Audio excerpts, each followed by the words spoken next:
The flames, the explosions, the devastation, and that desperate flight to safety all are taking an emotional toll on those who had to flee Fort McMurray. Among them was psychiatrist Vincent Agyapong, and now he's giving advice to other evacuees on how to deal with post-traumatic stress.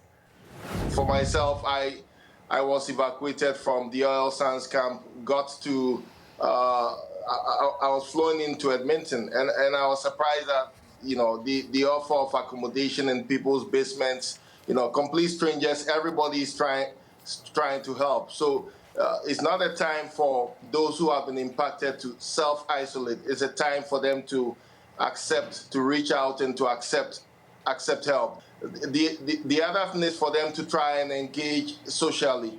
So it's important that people begin to try to do the very things that they used to do with their friends and their families. If it was the case that, you enjoy playing soccer. I mean, if you are in Edmonton or Calgary, there are plenty of opportunities for you to go play soccer with your friends and family.